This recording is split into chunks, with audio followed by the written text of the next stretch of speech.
వారం రోజుల పాటు అంతరాయాల మధ్య నడిచిన పార్లమెంటు వర్షాకాల సమావేశాల్లో ఇవాల్టి నుంచి హాట్ చర్చ జరగనుంది. పహల్గాం దాడి, దానికి కౌంటర్గా ఆపరేషన్ సింధూర్పై కాసేపట్లో లోక్సభలో చర్చ ప్రారంభం కానుంది.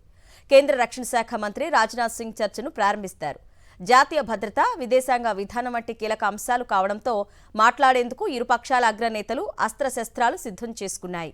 అధికార పక్షం నుంచి హోంమంత్రి అమిత్ షా, రక్షణ మంత్రి రాజ్నాథ్ సింగ్, విదేశాంగ మంత్రి జైశంకర్ తమ వైఖరిని స్పష్టం చేయనున్నారు. మంత్రులు అనురాగ్ ఠాకూర్, సుధాంశు త్రివేది, నిషికాంత్ దూబేలతో పాటు ఆపరేషన్ సింధూర్ను ప్రపంచ దేశాలకు తమ వాదనను వినిపించిన ఎన్డీఏ సభ్యులు సైతం మాట్లాడతారు.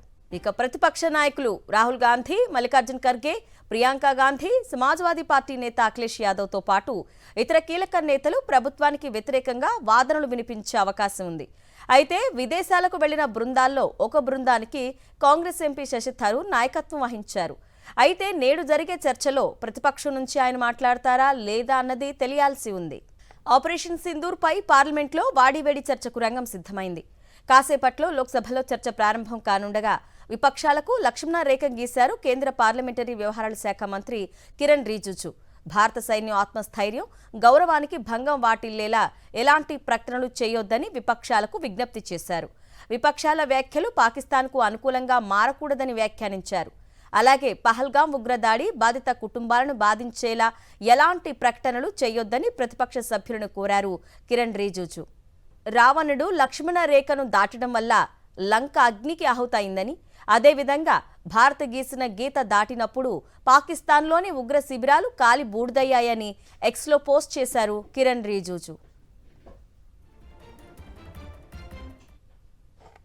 पार्टी से दरख्वास्त है, विशेषकर कांग्रेस पार्टी से मेरा दरख्वास्त रहेगा कि कोई भी ऐसा भाषा ना बोले जिससे भारत के छवि और भारत के सेना के ऊपर में और उनके मनोबल पर कोई आंच ना आए। दूसरा, कांग्रेस पार्टी और विपक्ष ऐसा कुछ ना बोले जिससे पाकिस्तान और भारत विरोधी ताकतों को बल मिलता है। कांग्रेस ने पहले पाकिस्तान का भाषा बहुत बोल चुके हैं और ये पार्लियामेंट में पाकिस्तान से तालमेल करने वाला भाषा बिल्कुल ना बोले, ये मेरा रिक्वेस्ट रहेगा। और जिन परिवारजनों जो आतंकवादी के हमले में मारे गए हैं, उनके परिवारजनों को हम लोग ऐसा कोई संदेश नहीं देना चाहिए कि देश बदला नहीं ले रहे हैं या देश कमजोर है, ऐसा संदेश बिल्कुल नहीं देना चाहिए।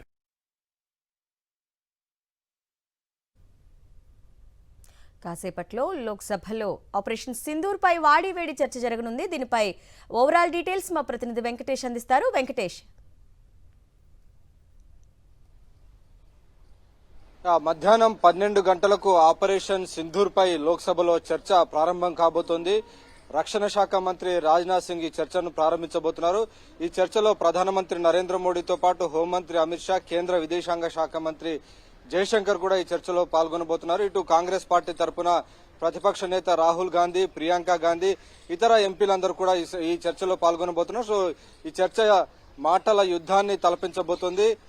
పహల్గాం ఉగ్రదాడి తర్వాత భారత్ ఆపరేషన్ సింధూర్ నిర్వహించింది. పాకిస్తాన్ లో ఉన్నటువంటి ఉగ్ర స్థావరాలను, సైనిక స్థావరాలను ధ్వంసం చేసింది. ఎప్పుడైతే రావణుడు లక్ష్మణ రేఖ దాటాడో లంక దహనమైంది. అదే తరహాలో భారత సరిహద్దు రేఖ దాటిన పాకిస్తాన్ శిబిరాలన్నింటినీ కూడా ధ్వంసం చేసింది అనేటువంటి ఒక మెసేజ్ కేంద్ర ప్రభుత్వం చెప్తుంది. సో ఆ నేపథ్యంలో ఈ రోజు జరిగే చర్చ, ఈ రోజు, రేపు, ఎల్లుండి 3 రోజుల పాటు చర్చ జరగబోతుంది. ఈ చర్చలో ఎక్కడ కూడా దేశ సమగ్రతకు, సార్వభౌమత్వానికి భంగం కలిగించే విధంగా ఎవరూ మాట్లాడకూడదని, ఇక్కడ ఈ పార్లమెంట్ లో చేసేటువంటి ఎంపీల వ్యాఖ్యలు పాకిస్తాన్ కు ఆయుధంగా మారకూడదని కూడా కేంద్ర ప్రభుత్వం విజ్ఞప్తి చేసింది. సో జాతీయ భద్రతకు సంబంధించినటువంటి అంశం కాబట్టి దేశమంతా ఒకే తాటిపైన, ఏకతాటిపైన నడుస్తున్నామనేటువంటి ఒక సందేశాన్ని పంపాల్సినటువంటి అవసరం ఉందని కేంద్ర ప్రభుత్వం అభిప్రాయపడుతుంది. అయితే కాంగ్రెస్ పార్టీ సహా విపక్షాలు కొన్ని విషయాలను సూటిగా ప్రభుత్వాన్ని అడుగుతున్నాయి, పదే పదే దాన్ని ప్రశ్నలను లేవనెత్తున్నాయి. సో ఆ ప్రశ్నలకు కేంద్రం ఏం జవాబు చెప్తుందనేది మనం వేచి చూడాలి. ఒకటి, పహల్గాం ఉగ్రదాడిలో నిఘా వైఫల్యం జరిగింది, దానివల్ల ఈ ఘటన జరిగిందనేది కాంగ్రెస్ పార్టీ చెప్తుంది. సో దానికి కేంద్ర ప్రభుత్వం ఏం జవాబు చెప్తుందనేది మనం వేచి చూడాలి. రెండో ప్రశ్న, పహల్గాం ఉగ్రదాడి జరిగిన తర్వాత ఉగ్రవాదులు స్వేచ్ఛగా బయటికి వెళ్లిపోయారా, ఉన్నారా, అసలు ఉగ్రవాదులను ఇప్పటివరకు పట్టుకోలేదు. దానికి సంబంధించినటువంటి అంశంపైన కూడా ప్రతిపక్షం జవాబులు కోరుతుంది. ఇక మూడవ ప్రధానమైనటువంటి అంశం ఆపరేషన్ సింధూర్ జరుగుతున్నటువంటి సమయంలో అకస్మాత్తుగా కాల్పుల విరమణ చేయడం వెనుక అమెరికా అధ్యక్షుడు ట్రంప్ చేసినటువంటి మధ్యవర్తిత్వం కారణంగానే ఈ కాల్పుల విరమణ సాధ్యమైందని ట్రంప్ పదే పదే చెప్తున్నారు. ఒకవేళ కాల్పుల విరమణ జరగకుంటే వాణిజ్య ఒప్పందాలను చేసుకోమని ట్రంప్ బెదిరించారు అనేటువంటి విషయాన్ని ట్రంపే స్వయంగా చెప్తున్నటువంటి నేపథ్యంలో ఇది కూడా భారత విదేశాంగ విధానం వైఫల్యం అనేటువంటి ఈ మూడు ప్రశ్నల్ని కాంగ్రెస్ సహా విపక్షాలన్నీ కూడా సంధిస్తున్నాయి. సో ఈ మూడు ప్రశ్నలకు కేంద్ర ప్రభుత్వం ఏం సమాధానం చెప్తుందన్నది మనం వేచి చూడాలి.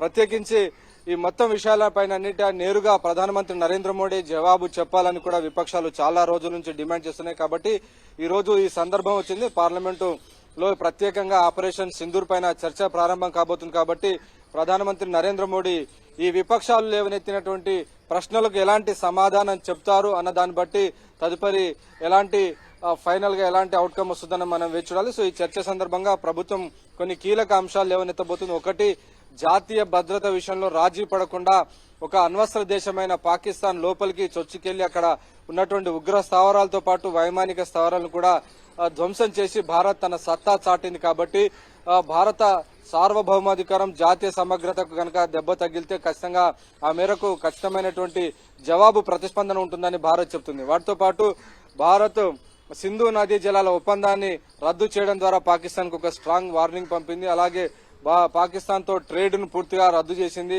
సరిహద్దులను, వాఘా లాంటి సరిహద్దులన్నింటిని కూడా మూసివేసింది. పాకిస్తాన్ నేషనల్స్ ఎవరు కూడా వీసాలు ఇవ్వడం లేదు. సో ఇలా అనేక మెజర్స్ చేపట్టి పాకిస్తాన్ పైన తీవ్రమైనటువంటి ఒత్తిడి తీసుకొచ్చేటువంటి ప్రయత్నం చేసింది. సో ఈ అంశాలన్నింటినీ కూడా ప్రభుత్వం ప్రస్తావించబోతోంది. అలాగే ప్రపంచ దేశాలను కూడా మద్దతు కూడగట్టడంలో భారత్ సఫలమైందనేటువంటి విషయాన్ని చెప్పబోతున్నారు. అనేక దేశాలకు ఎంపీల బృందాలు వెళ్లాయి. సో ఆ ఎంపీల బృందాలు ఉగ్రవాదం పైన భారత్ చేస్తున్నటువంటి పోరుకు మద్దతు ప్రకటించడం ఖచ్చితంగా మోడీ